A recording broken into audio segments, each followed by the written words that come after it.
Hello friends, I'm Abhishek Vidyarthi. I'm a management consultant and a motivational speaker. I'm expertise to turn loss into profit. Any business which is running a loss, I can turn into profit.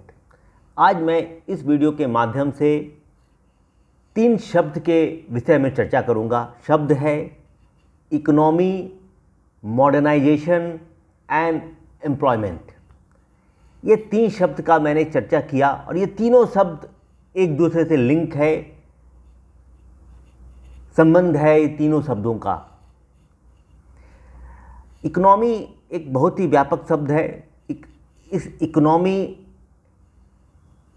पूरे देश की अर्थव्यवस्था चल रही है, पूरे विश्व की अर्थव्यवस्था चल रही है। इकोनॉमी ही है जो सभी लोगों को रोज़गार देती है, या कहें कि जितने भी जनसंख्या है उसे पूर्ण रोजगार की स्थिति में लाती है। अर्थात जितने भी लोग हैं सबको कार्य की आवश्यकता है, सबको धन की आवश्यकता है, सबको अपने इच्छाओं की पूर्ति के लिए धन की आवश्यकता है, सबको भोजन की आवश्यकता है। तो इकोनॉमी एक तंत्र है जिसके माध्यम से एक स्वतः एक क्रियाकलाप होता है और व्यक्ति कार्य करता है, उसे धन भी प्राप्त होता है, वो अपने इच्छाओं की पूर्ति भी करता है और नियमित रूप से ये चलता जाता है। जितने लोग नए नए जन्म लेते हैं, नए नए लोग आते हैं, सब एक अर्थव्यवस्था में स्थान बना लेते हैं और सब अपना कार्य करते हैं। अब इसमें ये उठ रहा है, ये अर्थव्यवस्था, विकास, जनसंख्या और एम्प्लॉयमेंट सब एक से लिंक है। आपने ये मैं एक जिक्र करना चाहता हूँ एक घटना की।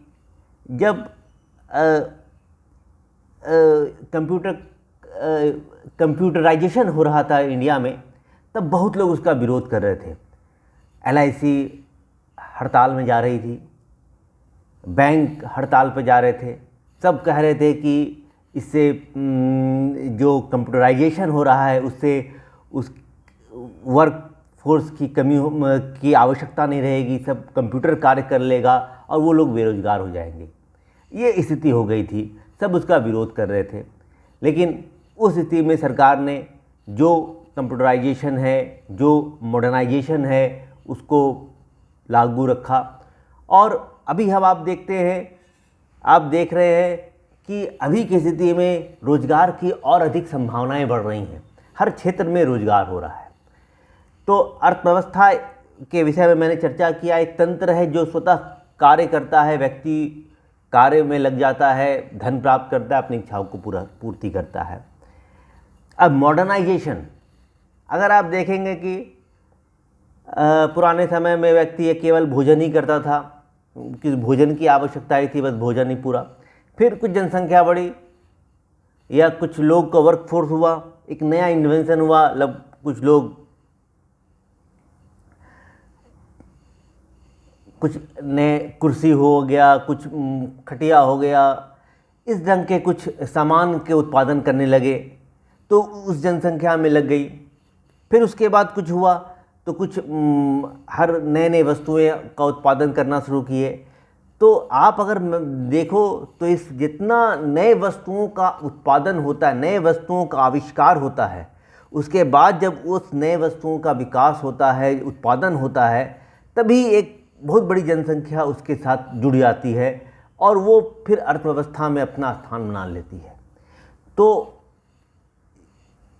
अर्थव्यवस्था, मॉडर्नाइजेशन और एम्प्लॉयमेंट, ये तीनों एक साथ जुड़ी हुई है। अगर आपको जितनी जनसंख्या है, जितने लोग हैं, उसे अगर पूर्ण रोजगार की स्थिति में लाना चाहते हैं तो अधिक से अधिक वस्तुओं का उत्पादन करना होगा, अधिक से अधिक वस्तुओं का आविष्कार करना होगा, जिससे कि जो नई जनसंख्या है वो उधर उस वस्तु के निर्माण में लग जाए और इस तरह से बहुतों का रोजगार प्राप्त हो। आप देखेंगे पहले जो वस्तुएं बन रही थी, स्कूटर था, फिर नए नए कार आने लगे, तो एक कार का निर्माण होना, बहुत जनसंख्या उसमें लग गई, वो फिर सब लोगों की आवश्यकता हो गई। फिर कंप्यूटर कहीं नहीं था, लैपटॉप कहीं नहीं था, तो इसका निर्माण होना शुरू हुआ, बहुत लोग इसे लेने लगे, बहुत जनसंख्या उसमें लग गई, अर्थव्यवस्था में बहुत कंपनियां आ गई, बहुत शॉप खुल गए। फिर मोबाइल का आविष्कार हुआ। शुरू में मोबाइल बहुत सिंपल ढंग से आता था, फिर स्मार्ट मोबाइल आना शुरू हुआ, फिर उसके बाद ही बहुत अधिक जनसंख्या उस पर आ गए, वो भी एक वस्तु बन गया, बहुत लोग उस पर जुड़ गए, बहुत कार्य सीख कर रोज़गार प्राप्त करने लगे।